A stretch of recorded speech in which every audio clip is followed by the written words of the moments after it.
Hello, everyone. Welcome back to the podcast on another episode. Today I'm joined with Adam, and it's gonna be a really cool episode. Because me and Adam known each other for a long time. Since I went to school at Marketfield, and now we've moved on, so we're doing different things. So it's really cool to have a nice catch up and speak about how we're doing now and everything. So Adam, it's great to have you on the podcast today. Thank you, Mason. Um, would you mind introducing yourself? No, absolutely. So my name's Adam Dean.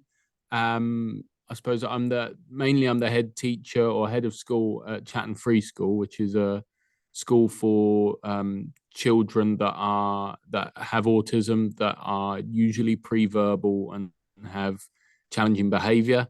But like you said, before that, I used to work at Marketfield, and I also used to do outreach in schools around autism and behaviour and those sorts of things. Yeah, yeah, because I think you was mostly like, if I remember, like around like the kind of the downstairs classes, like the younger ones, I think. Yeah, so I started I started with the older ones and then started working with some of the younger ones sort of a little bit further down the road. Yeah, yeah, Yeah, both were brilliant. yeah, of course. Yeah. So did how long was you at Marketfield before you left? I think I worked at Marketfield for about 12 years. I think it was 12 years that I worked there. Yeah, and then obviously where I am now is in the same trust, so it's an extension of Marketfield, so a lot of the same values and things Yeah, like that. yeah. So took what you learned onto what you're doing now. Yes, absolutely. And Yeah. Gary is still my boss, so Are you still your boss? yeah. Like a lot of people have changed though at the Marketville school now. Like a lot of people have left as well, so quite a lot has changed. Mm, yeah, I think that's the good thing. Any like really good place is going to train people up, and then they go off and take what they've learned, don't they? Yeah, yeah. I think it's great. Like to hear, like to speak to people like who went there or teachers there. So it's Mm, great that we speak today because like be a nice catch up. So like so you're head teacher. Like mhm. how's that feel being a head teacher? Oh, I love it. It's the best job in the world, because I get to see all the pupils every day, and I get to support all the staff, and I get to see the staff and the pupils develop. Yeah, it's really cool to see that happening with so many pupils all at once, and it's inspiring seeing how our pupils grow every day. It really is. It's amazing. Yeah. Yeah, it's good you enjoy it because it's always good to enjoy what you do. Oh, absolutely. Yeah, Yeah, definitely. yeah. You don't want to do something that you don't enjoy, do you? No. No. No, definitely not. Yeah, yeah. Like so with behaviour in school, like you quite you quite like to talk about that, like on your podcast, like which you just started. Mhm. Like, why would you say you're quite like into that and talking about like behaviours in school? I think because behavior is a really misunderstood thing. I think um, not just in education, but sort of generally, and again, not just with people with autism, but generally, people get a bit mixed up around behavior and what motivates behavior. You know, they'll assume that, well, sometimes they'll make the assumption that a, a person or a young person behaves in a certain way because they're naughty or they're lazy, or sometimes that they'll think, oh, there isn't a reason for that behavior, it's just this. Or then sometimes people will say, oh, there's that the reason for this behavior is that this person has this need or these additional needs, therefore there can't be any progress in terms of that behavior. And both of those things are wrong. And so I think what really excites me about behavior, and when I talk about behavior here, I'm obviously talking about behavior that challenges or challenging behavior, rather than, because behavior is everything we do. Everyone behaves constantly. I find it really exciting to look at behavior and look at what's being done to support that behavior already, and to try and work out, ideally with the young person, but obviously sometimes that young person can't talk, so it's about observing them and listening to them in that way.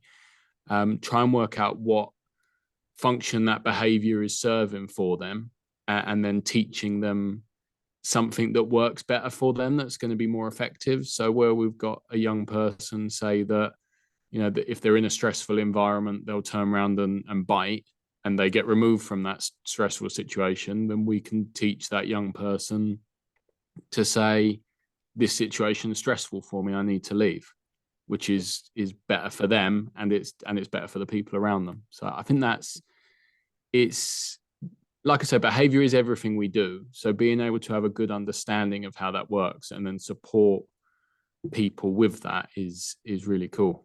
Yeah, I completely agree. I think behaviour is like it's all round. So we all have behaviour of some sort. If it's people that maybe like it's not like it's not their fault all the time. It's there's certain reasons behind that, which I think like you say is really important to talk about, so teachers understand more so why maybe people maybe come across as naughty, but they're not really. It's just because it's in their nature to be that way. And they haven't learned an alternative skill. No. Someone said to me the other day, I asked someone in an interview, I said, what do you think the most important thing is for people in education to know with regards to behavior? And they said, the most important thing to know is that young person who's in front of you is doing the very best they possibly can with the skills and the history that they have. And your job is to support them to learn more skills, so that they can get those needs met in a more functional way. Because ultimately what we want for all of our young people is, and I think that goes for education across the board, mainstream, special needs, everything, is our goal needs to be that we want our young people to be happy people, happy adults one day. So that's about teaching them skills, isn't it? Definitely.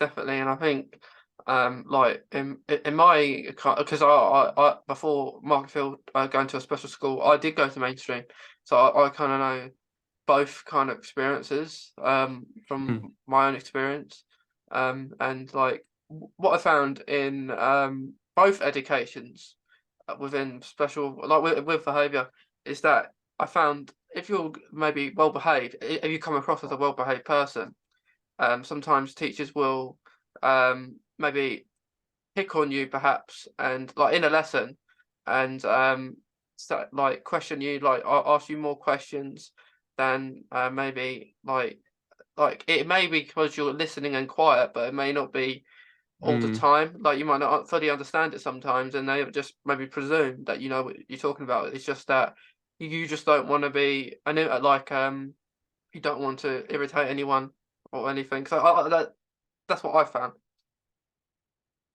An interesting point, actually, because when people talk about young people and behavior in schools, they're usually talking about those young people with that sort of overt challenging behavior. You know, they're shouting out, or they're throwing furniture, or they're punching or biting or kicking. But then there's the opposite of that. There's that behavior which people would almost see like an absence of it, like they're withdrawn, they're not engaged, they're sitting quietly. It's really easy not to notice that, but actually it's just as important to support those people who are struggling to engage as it is those people who are doing this really overt sort of typical type challenging behavior. Yeah, it's hard, and sometimes like especially perhaps if like say like it's happened in my class before at school, and like say your main teacher is not here for some reason, maybe ill or can't make that lesson, and they're not in for the day. You get a supply teacher, and they don't know anything like about you, and sometimes they don't get told. Like it's not always their fault, but and then when they're in the lesson, they don't know any of the students really, and then they just Mm, presume people are like that. And if say there's a naughty person, like comes across as a naughty person in the class, sometimes they might be quite mean to that person and make it like really worse. So sometimes I think within that, I think with any school, like I think they should be more. mm. There should be like a kind of a process if that kind of stuff happens, so they know how to react to people and they know how to be. Yeah, I agree. I think it's really difficult, isn't it? Because people who work in education are ultimately human beings like everyone else, Mm. and it's really easy with that sort of typical challenging behavior, that behavior that other people might perceive as naughty, to have an emotional reaction. For anyone to, if someone shouts at you or throws furniture at you, it's really easy to feel offended, or to feel like you've got to respond to that. And I think the typical inbuilt response for people is to be cross at it, because I think a lot of us grew up with that. Yeah, A lot of us grew up with, if we were naughty, and I'm using inverted commas with the word naughty there. But if we did something that an adult didn't like, or someone around us did something that someone didn't like, then the teacher or the parent or some such and such would tell us off, put us in detention, give us lines, etc. And so what people that's almost like the default response for people. And I suppose if you get chucked into that environment and you don't know those young people, then I can see how people would respond to that. But yeah, I think ultimately the solution to that, like you say, is on one level, it's in the individual environment, making sure people are fully aware of the young people, especially if those young people have got additional needs that may make that behavior more likely. But it's also going back to making sure that people that do teach training get that basic training in special needs and behavior. I mean, it's really, for me, it's about empathy, because I mean we deal with some quite challenging behavior here. And I always say to staff, look, everyone's an individual, and we're going to treat every single person here as an individual, but let's all start with the starting point of, you don't know where that young person is at that point. All of our pupils do have autism, so I say you don't know where that person is at this point, mentally, physically, all of those things, that you don't know what's inspired this behavior. So we need to start with empathy. I think that's always my first thing to say to people, is just start with empathy when you're dealing with behavior, and move on from there. it is really important, and especially noticing if maybe a person that's not normally like behaving in a certain way, like why are they doing that? Like Mm, try and find out why. Like there was there are situations that happened within behaviour, um, in mainstream and special school at Marketfield, and one at Marketfield, which was a situation, um, in a science lesson, and what happened was is that in my mind, I laugh at this now because it's quite funny, but at the time I was very annoyed about this situation. So what happened was, I'm not going to know names, but what happened was in science lesson, I, I forgot my pencil case.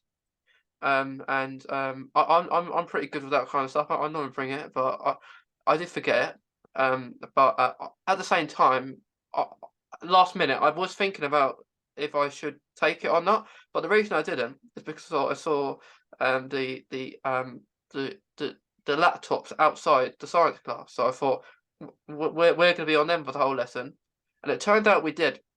We was on the science computers whole lesson, and then science teacher says, so, when we go in, asks if I got pencil, if I brought my pencil case. I said no. I said no because it seems like we're going to be on them all lesson, and they just said you should be like that they should be brought to a lesson all the time. And then I got a detention, or like teacher said, you got a detention for that. And then I okay, at that minute I said okay, but it was the aftermath of that event. So what happened was another person that was maybe more like you would say at the time maybe had more behaviour issues, maybe than Mm, maybe like me. So maybe a bit more support. But not saying I didn't need support, but and then this person forgets their pencil case too, and then they get a pencil straight away. And in my mind at the minute, I'm thinking, regardless of who it is, and I think like being treated like that, it was kind of being treated a bit differently there. Like where like if at the time it made me feel quite, I don't know, quite like annoyed in my mind because mm, like why, if they have forgot that too, why have they not got detention as well? And then I went to my form tutor, and I let out my frustrations about the whole situation after the lesson, and they all agreed with me. And then I was saying I shouldn't go, should I, to detention? And then and they said go, which I went, but I didn't go there. In my mind, I didn't go there to actually go there. I went there for a chat because I knew the whole mm, situation was going to work out in my favour now after what I just saw. So I go there. I might have gone there maybe speaking maybe a bit loud, just because it mm, was an annoying situation which didn't need to happen. Um, if it was resolved where that other person did get detention too, maybe that would have been fine, or something like that. But I said what I was thinking at the time. I was saying, how come another person forgets something as well and they don't get the same consequence that I got? Considering I said that I don't normally do that. I normally bring it just a one-off lesson. I didn't do that. So within this is all related to behaviour, which I wasn't even naughty. So mm. about this situation. So I think sometimes teachers just do it maybe just for the sake of it. Like they tell people off maybe because I don't know, it makes them feel good or something. I don't know. That situation, I didn't get it in the end because there was no solution for why I should get it because I kind of vented out my point and my frustration. I don't think I don't think anyone, especially not. I mean, I don't know every professional, but Mm. I don't think anyone at Marketfield would do something deliberately just for the No. sake of it. But Mm. I can understand the frustration you felt in that situation, and I think it comes back to, again, I mean, I think the important thing, and I suppose what's really important, is there's always going to be misunderstandings between young people and Yeah. educators, isn't there? And obviously that educator in that situation felt that they were doing the right thing, and you understandably felt otherwise. But what was really important was that you were able to have that conversation. Yeah. I think that's the really important thing. I mean, yeah, yeah. Yeah. But I mean, talking about sort of understanding behavior is really good. So um, I was what people used to call a class clown when I was at school. So I was, I'm sure teachers thought I was very naughty. Um, but again, I think things have moved on a little bit since then. But I remember I had a lesson when I was in secondary school that I really disliked, and I won't name the lesson, I won't name the teacher. But whenever I went to this lesson, I I wouldn't do my work, and I'd make silly jokes, and I'd poke other people and all sorts of things like that. And it's interesting because at the time that teacher's response was to tell me off and send me out the class, which is really interesting because what happened was I was really bored in that lesson. So she used to send me out. So I got out of the lesson that I wanted to be in, and I used to make silly faces through the windows at my friends. So I got a load of attention off of people. So she'd done the exact opposite. So she thought she was what used to be called disciplining me. But in actual fact, what she'd done was teach me that if I did these things, I got to get out of a lesson. And Yeah. I think that's where it comes down to trying to understand where that comes from. And I suppose that's what was really good in your situation, was that you were able to have that conversation and explain why you didn't bring your pencil, or whatever happened in that particular situation. But Yeah. it still comes down to understanding, doesn't it? I think that's what's really important. Yeah, and like yeah, definitely understanding. Um, like I guess I was a little bit like you. I wouldn't be naughty, but I'd like to pull jokes and make people laugh. Mm, I did like I would just say that random stuff in the lesson, what makes people laugh, and then sometimes like specific teachers maybe I wasn't as fond of. I would like just say stuff in just to irritate or just to wind them up. mm, Which maybe this specific teacher I did sometimes, but a lot of the time I did get on with doing my work. mm, um, and yeah, like I didn't go there in my mind when I got that detention and I saw what happened afterwards, what I said. I didn't plan to go there for the detention because I knew for the whole situation there was no way the teacher could say a reason that I can go mm. now because of what happened afterwards. Because like it would just look bad for the teacher. But yeah, I even said to my former tutor that even I didn't actually. I went out saying I'm not going. I'm not going to the detention. I Mm. don't think I should because I didn't do anything wrong. Because that's in my mind that I didn't do anything wrong. All I did was forget a pencil case. I would completely understand if I used it, but I didn't. We didn't use it the whole lesson. We didn't use it the whole lesson. So that's what made it even worse. That didn't use it once. We were on the computers the whole time. Yeah, no, I totally get your frustration, Mason. I Yeah, definitely get that. yeah. But in actually not in mainstream school, Adam, there was something I didn't go into, but it was awful. For I knew some fellow autistic people who unfortunately can't get into special school sometimes because it's very hard. Um, and there was this thing called the isolation room. So Mm, so say people are naughty, they get these kind of warnings, and then you eventually go into this isolation room where you just stay in there and do your work, which I thought wasn't very great, well, especially people on the spectrum or who've got autism, mm, because isolation it can be a trigger for a lot of people, like being mm. close in a room that you can't escape. So I thought the autism awareness in that school that I was at was dreadful.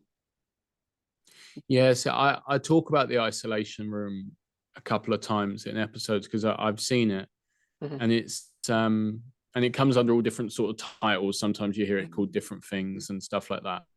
And I think there's a big difference between having a space that a young person with or without autism can take themselves to Mhm. sort of regulate, um, and being sent to an isolation room for what's perceived as bad behavior. And I've always really struggled with those spaces. And I mean, to start with, I don't think they work. I don't think they do uh, generally Makes it address worse. challenging behavior, because I yeah, absolutely, it makes it worse. I think sometimes you're absolutely right. I think sometimes sending someone to that environment could be quite triggering, could make things worse. I also think there's got to be situations where some people, with or without autism, Mhm. find the classroom environment really overwhelming, and that would be actually something that that might actually be something that they'd like. When I was at school, I occasionally wanted space to myself, Yeah, and if I'd worked out, oh, okay, if I do this, I get to go here and people will leave me alone for the rest of the day, yeah, I might well have done that occasionally. And I think again, but then equally, it would be good for people. What that would have been good for me to have been able to say, actually, I'm really struggling today. I'm struggling with you talking at me, talking to the teacher, and I'm struggling with having to deal with all these people around me. I'd like to go and have some space. Can I have my work and take it there? But again, it comes down to understanding that you can't have one response to all to behavior, because two people could do what we call it in the science of behavior, we call it a topography. So two people could do the same thing. So two people could punch someone, but one person could punch someone because they want to get away from them, and another person could punch someone because they want to spend time with someone else, or they want some I don't know, like there's you can't address behavior by what it looks like. You have to address it by the function of it, and I think that's really important, and isolation definitely doesn't do that. No, it's not great. It's good that like that that's a difference. That was so much difference between like going to Marketfield and going to like a mainstream school like that. Because it's just how they dealt with things. Like at Marketfield, you can have a conversation, and then at mainstream, in my experience, that you didn't have a choice. There was no conversation about it. Like there was one situation I always remember. It was once that after lunch, I got told like there was an autism-based class, like people with special needs. And then like afterwards, after lunch, teacher said go out of the library. So we waited there about 15 minutes with a helper teacher, like as well. And then we think, why is the no one? Because we got to be in. Like the teacher's got to come to let us in with the key, and that never happened. And then we went back to the class where we got told before lunch to go. And teacher says, well, where you been? We said we've been waiting in the library, and then teacher says that they never said that in the first place. And half of us, there was about 2 or 3 people in the class already, and near enough all of us were there. And then no one really had confidence to reply to what she was saying. And then she basically said you got all had a detention, which we went to, which was not necessary, which you could have had an easy conversation about it. Well, it wasn't something bad. And then the following morning, what they called in the mainstream school, because it's so big, like each year would have a head of year. So our head of year comes to the form class the following morning, takes all of us out. We were lining up the library, waiting to go in. And then, but me now would have a confrontation with this teacher, but me then weren't. Me then was too shy and didn't have any confidence. And the tone that the teacher was saying, but basically, why are you going to the library and what have you got to say for yourself? And then I said, I did what I thought I was told, and I still believe to this day that I was told, and I don't know why the teacher said what she said, that I wasn't there, because in my mind, like none of us would have gone then. If it was just me and my own, I was like, okay, maybe there's something wrong, but near enough, all of us went. And then the teacher head of year said, "Well, we'll let you off this time." So we never did get detention in the end, but that could have been so not. It just it didn't have to be that way. It could have been so much easier if the teacher who told us to go just had a conversation and a miscommunication. So stuff like that, like can really be like really affected me back then. Yeah, definitely. I think, like you say, having well, I suppose the sort of skills that we should be working on with young people in mainstream and special needs education is around that sort of thing, isn't it? It's about having a calm, logical conversation about something that's caused emotion on both sides of the situation, and coming to some sort of conclusion. If we had a society of people that all did that, then that would be a lovely society where we all just talk to each other and sorted out our stuff. It would really, like, but that's the difference. Like both situations were bad. Like what happened with like the science and getting detention, but actually that was resolved. Like I had a good conversation with that. I guess that's because I was more confident then. Like I was more confident to say what I kind of thought. But another situation was like sarcasm. As like with autism, I didn't really understand it when I was younger. And especially at mainstream, like they would say to me, you have 5 minutes to get change, otherwise you'd get locked in. And then I'm there racing like a good one, like I'm at the Olympics. And then I'm getting half dressed inside and then half dressed out. And then they end up saying it's a joke. And then like a joke is not that wasn't that funny. Like I think when you tell a joke, it's how you're speaking, and that's quite really seriously. Like that weren't joke. So I think as well as how teachers come across, how they say things sometimes need to be like especially does need to be improved. I think how they say things. I agree. I think again that comes down to training and understanding specifically around autism, doesn't it? More people Yeah. need to. There needs to be more training and focus in teacher training around autism, because I think we recognize that a lot of young people have autism in education, and therefore everybody needs to be able to adapt their communication style for that. Because I mean, hand on heart, mate, I'm terrible for that sort of thing. Like Mm. I can imagine someone, I'm sure I said it at some point, someone bringing me like, I've got a cut on my finger, sir. Oh dear, we're gonna have to chop the hand off then, aren't we? Do you know what I mean? And that's, I think for a lot of people, that's standard communication. But we need to be aware that there's some young people that aren't going to realize that's a joke. So we need to say, either not say it or go, I'm joking, like Yeah. straight away. So But that person, if they just said, you got 5 minutes to get changed, or I'm going to lock you in. By the way, guys, I'm not going to actually lock you in. That was a joke. You've got 5 minutes though, and then please be ready. yeah. It's that sort of people, when you sit down with educators and you give them information about autism or special needs generally, or behavior, they are 99% of the time so receptive, and that they want to learn those things, because they all got into education because they want to help people. Mm. Nobody gets into education to tell people off, or to Definitely put not. people in detention. But unless they've got those skills and that knowledge, then they're going to keep throwing the same old tools at the situation. And I think that's where it comes down to, Yeah. things like what you're doing here, spreading that awareness and that knowledge to Yeah. people I is think so powerful. yeah, definitely. The same with you. Like, I think it's great to talk about this kind of stuff because it's important to speak about because Mm, so people understand, like you say, like people aren't going to understand. Like I think even like so there needs to be autism training and just everywhere. I think now, not just schools. I think even what the workplace perhaps like because like mm, they may not know what it is either. So it's really important. And like there are all these different situations that can be resolved. Like you said about like having your own space. Like I really like having my own space.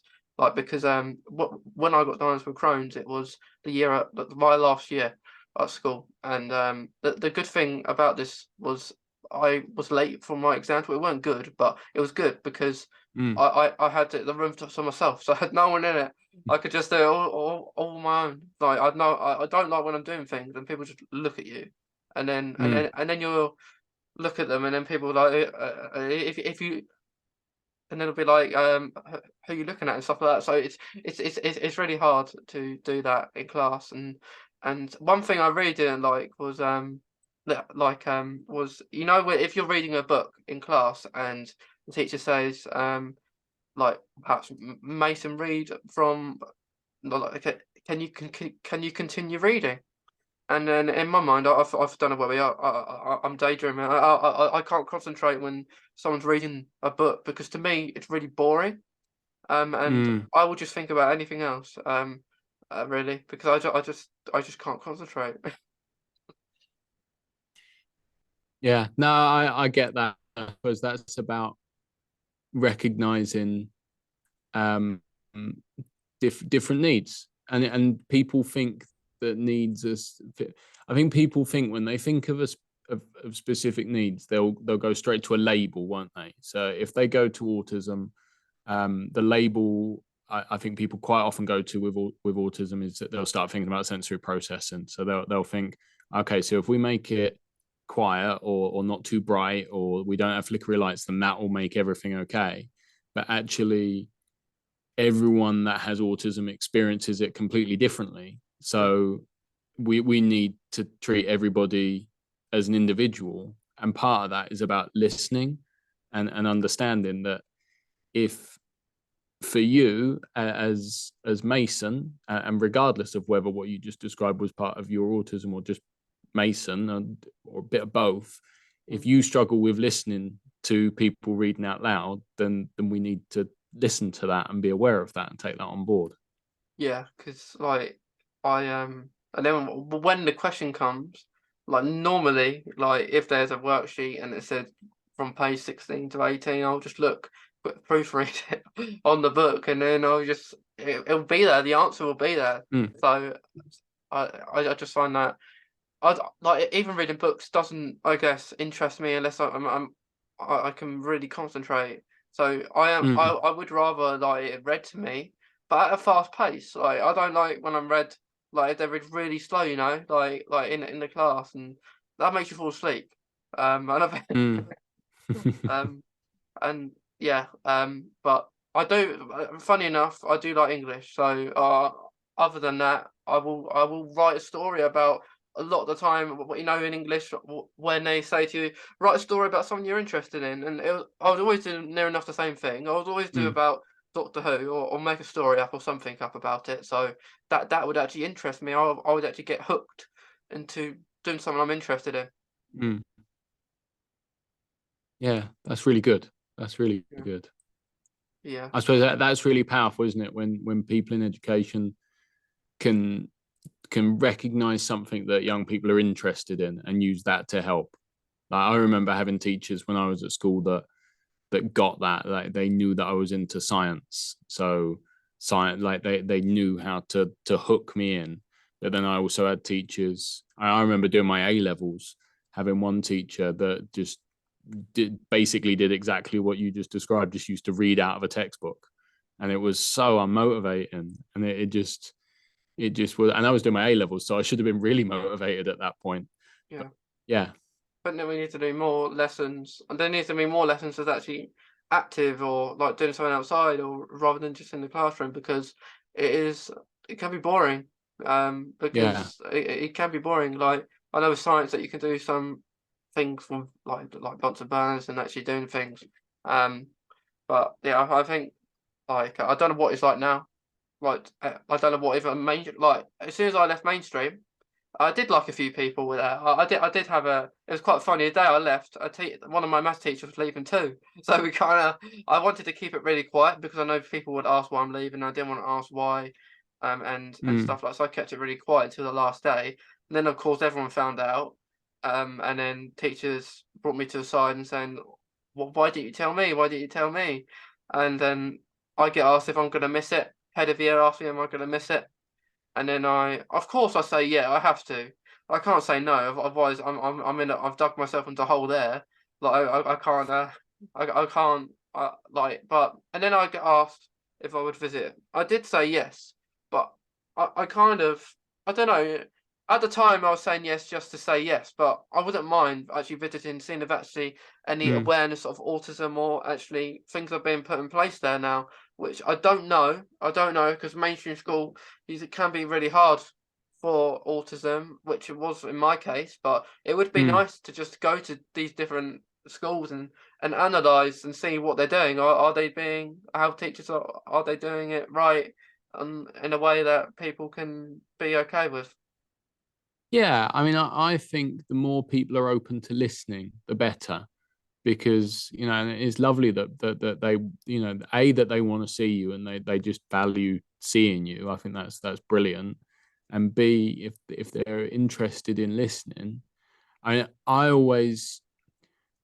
genuinely think, like I said before, all schools and all educators really want the best for the young people, and I think usually they're limited in a couple of different ways. Sometimes it's just not having the knowledge, and I think that's what we can help with. But equally, sometimes it is just the fact that they've got. I mean, I never taught in secondary schools, but I can sympathise with. I suppose you could be a history teacher, and you might teach 5 classes of 32 kids, so that's 160 different children. So it must be really difficult to have a really good understanding of all of those children and adapt your learning to all of those children. And I arguably it would be impossible to do that. But what you can do is have that basic knowledge of of autism, of all these other things, of behavior and empathy, and try and understand, okay, in this situation, in this one lesson, what I'm not doing's not working for this young person. How can I help? And I suppose the most important thing in that setting, where most people can answer the question, is to say, oh, how can I help? You're struggling. What can I do? What can I do in this situation?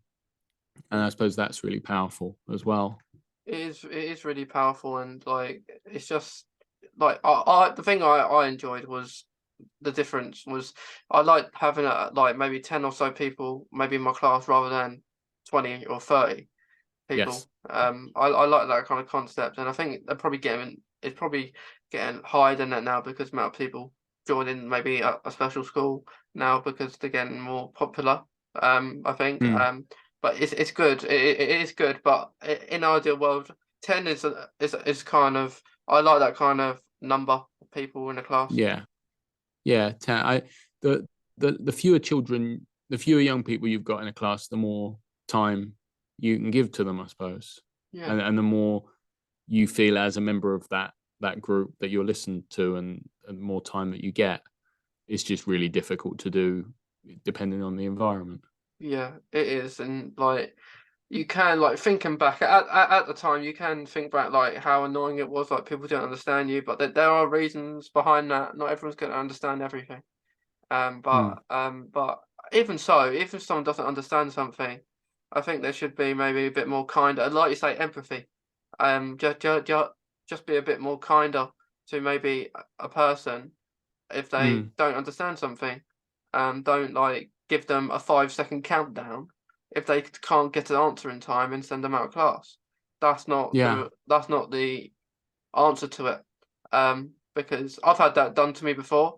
I remember once in primary school. Like it was almost like being on a game show. It is like you're on the cube or something. Like you've got 5 lives or 5 seconds to answer, otherwise you're out. But yeah, it's very annoying. But the more things that are done, I think, like a lot of work's been done. It's better now than it was 20 years ago. But I guess we'll be saying that every Mm. 20 years, hopefully. Oh yeah, and I think the thing is that, hopefully we'll always be progressing, won't we? Mm, That's the important thing. As long as we're always growing and always progressing. yeah, Yeah, and I'm sure. Do you know what? I'm still learning. I still do things and look back 5 years ago and go, "Oh, why did I do it that way?" Because I've learned something new now, or I've done a course, or I've read a book, or I've listened to a young person, and I've gone, "Oh, blimey, I did that wrong that long ago, but now I know better and I can improve." And the best, the best, the best we can all do is keep learning. I think yeah. that's the best anyone can do. We're always learning every day about something, aren't we? Definitely. Yeah, because it's really interesting. Just like even with autism, you're gonna know new things all the time. Because I always say it should be a topic, really, shouldn't it? Because it's almost like a topic that you could talk about autism. There's so many things Mm. around it. Oh, definitely, definitely. Yeah. Yeah, yeah.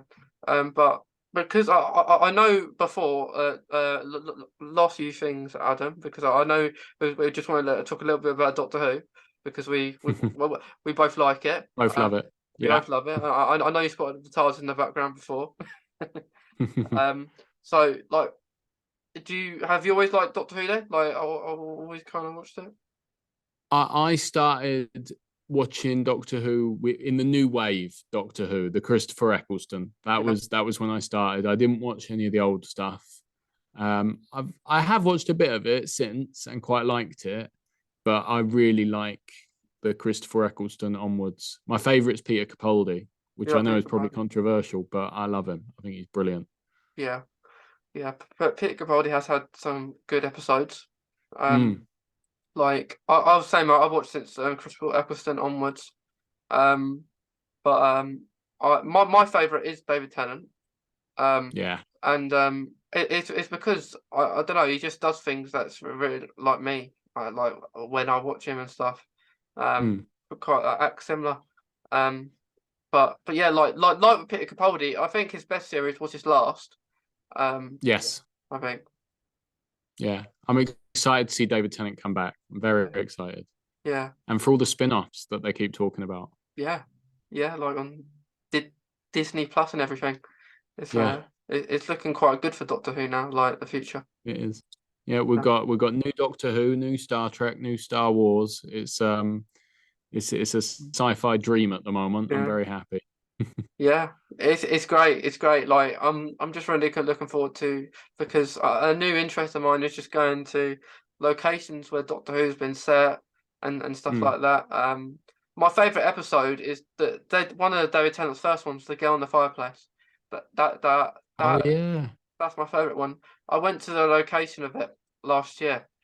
Um, and I do plan to go some more Doctor Who locations this year for the 60th. Um, because one I definitely want to go to is where, David Tennant's last episode as the 10th Doctor, in the End of Time, where he yes. and Wilfred, and they went to that cafe, and Mm. I just want to go to that cafe because of course Bernard Cribbins passed away, um Yeah. so it'd be nice, and I think they will honor him somehow in Mm. the episodes for the 60th, so it's really exciting, and so he gets a good send off. Yeah. I tell you what, I'd recommend to you, Mason, is Yeah, the Big Finish audio things with Paul McGann. yeah, You'd like them. You'd yeah. really like them. He might be one of my favorite doctors, actually, Paul McGann. He needs to get a spin off of his own though, don't he? He Paul really McGann. does. He really does because he's good. He's really Yeah, good. I think I think he would have been up there with one of my favourites if he got more on screen. Because Yes. I know like a load of people recommend these audios because they're not always as like available for everyone, because of course like Mm. they're hard to find sometimes, and Yes. I think they should be. I think it'd be good to make them like video as well, Yeah, or like definitely. something on screen which people can Yeah. watch, because like what I've seen of Paul McGann, especially in the last episode of Doctor Who, he was Mm. great. If I used to know for a little bit, but he doesn't look much older than he was on as No, the he Eighth really Doctor. doesn't. And like David Tennant does, but Matt Smith doesn't either. So um, No. what I'd like for this last kind of episode for David Tennant, Adam, is what I'd love, because of course last time he was the Doctor he said I don't want to go. And what I'd love him to say is that I'm ready to go this time. That would be a good send off for David Tennant as the Doctor. That would be really lovely. That would be really nice, Mason. Yeah, I'd like that. I would I'd love really that. like that. But you speak about Star Wars. Do because of all the 12 years you've done at Marketfield, do you think it's kind of like you were the apprentice there, and now you're kind of the magician now, being the head The teacher? young Padawan. Yeah, the long Padawan. I think, do you know what? I think we're all always young Padawans because we're all always learning. I think as soon as you think you are Yoda, you're probably you're probably wrong. Unless you've been at it as long as Gary has, in which Yeah, case you can probably say you're Yoda. yeah, you're Yoda. But I don't think I'd say I'm still a young Padawan at the moment, still learning. Yeah, you haven't been head teacher for long, but like as the years go by, like you'll get into Yoda's path. Yeah, I'll get there. I'll Yeah, get there. yeah. Last thing before we finish, Adam. Every episode I do, I always like to finish off like if you have any last things that you want to say, or if you have any advice, maybe you want to give from your experience in special needs education, or anything that you just want to say. No, Say. do you know what? First of all, thank you so much for having me on, Mason. It's been a real pleasure, and it's been lovely to catch up with you and to talk about these things. And I suppose if I had a parting thought, it would be, if we're talking about behavior, try and understand the reasons behind it rather than the behavior itself. And the most important thing above all is to get to know the young person, and empathy. I know I keep using that word, but I think it's really, really important. Yeah, empathy is really important, and Mm. I think it's a really good word to use, because like you just got to be as understanding as you can. So all people, like, because I think what the main aim is wanting for new young people coming in to schools now is to have a different kind of experience than maybe other Mm. people have had, maybe not the best experience, but just making it better for other people. Yeah, Right? Yeah, definitely, definitely. definitely. Well, thank you again, Adam. It's been great speaking to No, you. thank you. Would you like to say the name of your podcast in case anyone else wants to have a listen to it? Yes, absolutely. Yeah. So my podcast is called Classroom Behaviour Solutions, and it's on Spotify and all of those sorts of things. So yeah, that would be lovely. Do come over and give it a listen. There's some Definitely, interesting stuff on there. Hopefully, definitely, definitely. Like, lovely. you're doing really good stuff. Like, having a podcast, it's good because you're your own boss in a way, aren't you? Like, do whatever you want. Yes. Yeah. But thank you again, Adam, and Thank you, Mason. thank you to anyone who's watching or listening today. Hope you have enjoyed this episode as much as me and Adam have. It's been a really good catch up, and I'll see you in the next episode. So thank you again, Adam. I hope you have a nice Thank rest of you. your day. Bye bye.